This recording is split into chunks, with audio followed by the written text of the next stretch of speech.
बंगाल और ओडिशा में तेज हवाओं के साथ बारिश शुरू हो गई है। कुछ ही घंटों में तूफान तट से टकराएगा और दोपहर के बाद इसके और खतरनाक होने की आशंका जताई जा रही है। चक्रवाती तूफान यास का असर ओडिशा और पश्चिम बंगाल समेत 8 राज्यों पर दिखेगा, जिसके लिए एनडीआरएफ की टीमें तैनात कर दी गई है।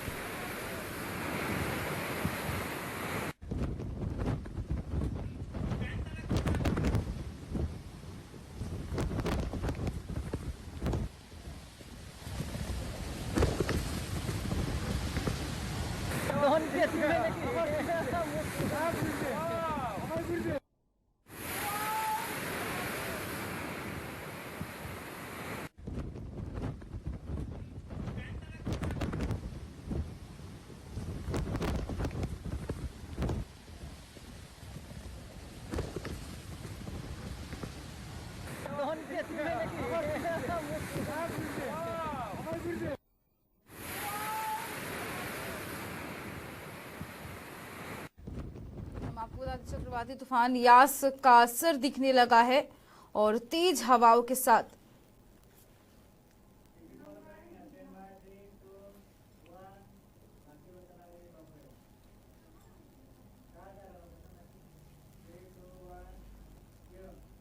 और बंगाल की खाड़ी से उठने वाली चक्रवाती तूफान यास का असर शुरू हो चुका है। हम आपको बता दें, यास का जो तबाही मंजर देखने को मिल रहा है, बंगाल के दीघा, रामनगर और मूरी गंगा धारा में तूफान का असर दिख रहा है। तेज हवाएं भी चल रही है। तो ये तस्वीर आप देख रहे हैं कि जहां पे यास चक्रवाती तूफान का असर देखने को मिल रहा है। हालांकि तटीय क्षेत्रों पे टीम भी तैनात कर दी गई, साथ ही लोगों को भी अलर्ट कर दिया गया था। पहले से ही अलर्ट जारी था और लगातार ममता बनर्जी इस को लेकर लगातार इस पे नजर बनाई हुई थी।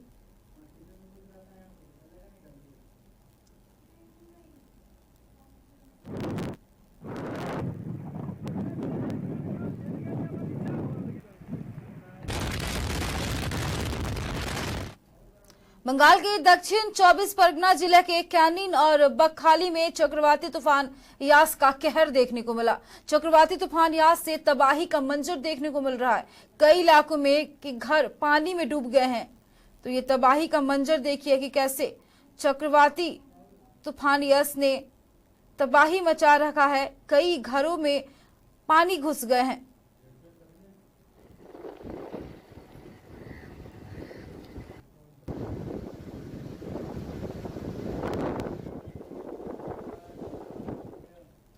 और कोलकाता के अलीपुर स्थित क्षेत्रीय मौसम केंद्र के उप निदेशक संजीव बंटोपाध्याय ने मीडिया को संबोधित करते हुए कहा कि सुबह 9:15 बजे चक्रवाती तूफान यास का ओडिशा के बालासोर लैंडफॉल हुआ और কিন্তু শুরু হয়েছে landfall process has commence. I repeat, landfall process, যার জন্য সবাই অপেক্ষা করছিলেন যে কখন শুরু হবে, that has commence. It will take 3 hours to complete the process. It will take 3 hours to complete the process. Touch the coast south of Balasore. I repeat, touch the coast south of Balasore in Odisha. Okay, it will take 3 hours to complete the process.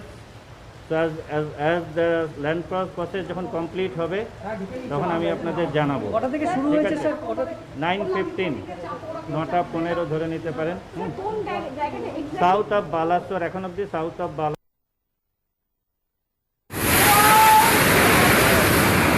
बातचीत के लिए कोलकाता से हमारे सहयोगी दीपक भट्टाचार्य जुड़ चुके हैं।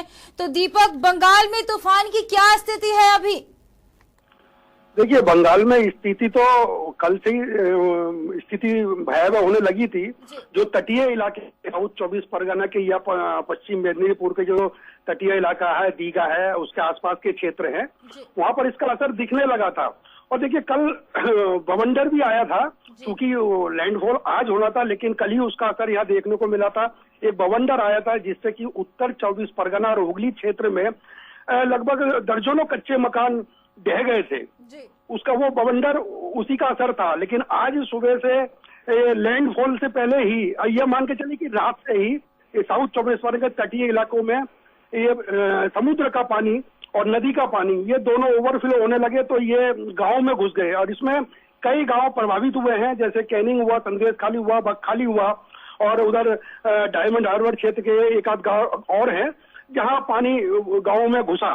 और सुबह जब ये लैंडफॉल होने से पहले, चूंकि सुबह 9:30 करीब लैंडफॉल हुआ था ये धामड़ा में, तो उसके बाद ही ये दीघा की भी स्थिति खराब हुई। दीघा का शहरीय क्षेत्र में काफी तादाद में पानी घुसा है और इधर कलकत्ता में भी, साउथ 24 क्षेत्र में भी काफी स्थिति मतलब ऐसी हुई है जैसे बाढ़ जैसी स्थिति हो गई है।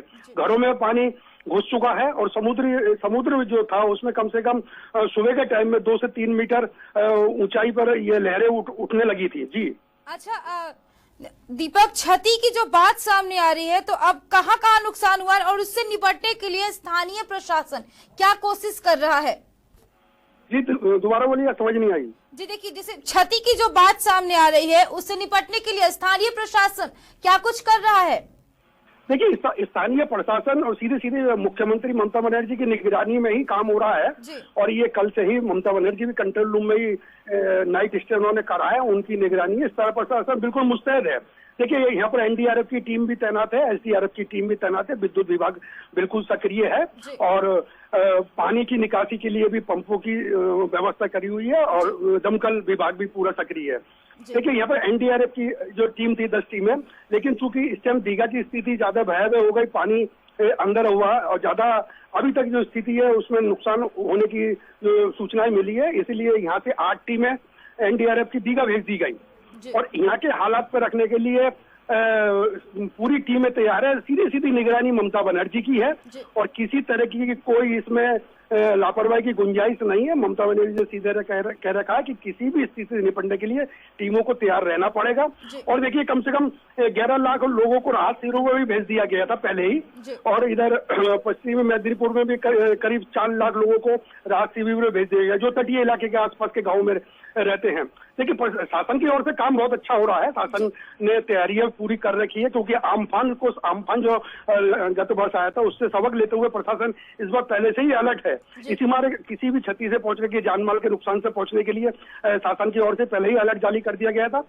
कमजोर पेड़ों को काट दिया गया था, बिजली के तार जो कमजोर थे उनको भी वहां की सप्लाई बंद कर दी गई थी एहतियातन, और कच्चे मकान जो कमजोर मकान है, जर्जर मकान है, वहां भी नोटिस दे दिया गया था, वहां के लोगों को अन्यंत्र शिफ्ट कर दिया गया था। जी बिल्कुल, शुक्रिया दीपक तमाम जानकारियों के लिए। तो मैं आपको बता दें पश्चिम बंगाल में कई इलाकों में चक्रवाती तूफान यास का कहर देखने को मिला। कई लोगों के घर में पानी घुस गए तो वहीं कई लोग घर से बेघर भी हो गए। हालांकि खबर ये भी आ रही है कि 51 बांध टूटा है, 11.30 लाख लोगों को राहत शिविर में भी पहुंचाया गया। ये बात खुद सीएम ममता बनर्जी ने पुष्टि की है।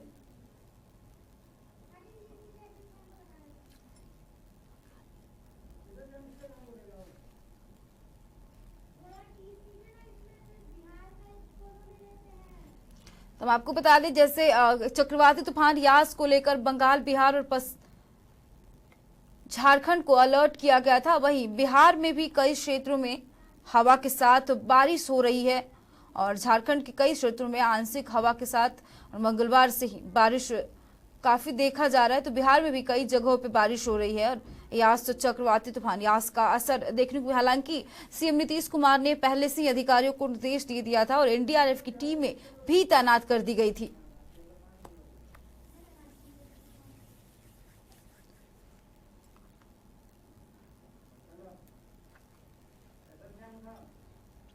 और इसी खबर पे हमारे साथ पटना से हमारे सहयोगी एसएन श्याम जुड़ चुके हैं। तो एसएन श्याम, बिहार में तूफान की क्या स्थिति है और किन किन जिलों में फिलहाल इसका असर देखने को मिल रहा है? देखिए अभी मौसम जो है यहाँ क्लाउडी मौसम है पूरे बिहार में, अधिकांश जिलों में जी। छपरा में जहाँ तक हमें जानकारी मिली है कि थोड़ा धूप उगा है जी, लेकिन हल्की बूंदाबांदी प्रत्येक जिले में हो रही है जी। सरकार ने भी पूरी तैयारी कर रखा है। मुख्यमंत्री कल खुद बैठक ले रहे थे और अधिकारियों से लगातार संपर्क में है जी। तमाम जिलों के डीएम को निर्देश दे दिया गया है और एनडीआरएफ और एसडीआरएफ की 22 टीम जो है जी वो मुख्यालय में पूरी तरह तैयार है कि अगर किसी जिले से कोई समाचार आता है जो ज्यादा प्रभावित जिले है तूफान से, जी। लेकिन जो दक्षिण बिहार का इलाका है, खासकर झारखंड से सटा हुआ जो इलाका आता है बिहार का, और गंगा के उस पार के कुछ इलाके जो बंगाल से सटे हुए हैं, जैसे किशनगंज, सुपौल, अररिया, ये सब, इन सब जिलों में ज्यादा प्रभाव होने की आशंका है जताई है। मौसम विभाग ने भी कहा है ये इसलिए जिले कुछ प्रभावित हो सकते हैं। अभी तो यहाँ ठीक है, लेकिन हमें लगता है कि दोपहर तक का मौसम जो है, निश्चित रूप से हवाएं भी तेज चल रही हैं और दोपहर तक मौसम के पूरी घबराने की उम्मीद है। देखिए, सीएम नीतीश कुमार ने भी एसएसएम अधिकारियों को निर्देश दिया था, साथ ही आपने कहा कि एनडीआरएफ की 22 टीमें भी तैनात कर दी गई। तो हालांकि सरकार की ओर से राहत उपाय को लेकर क्या कुछ कार्य हुआ है?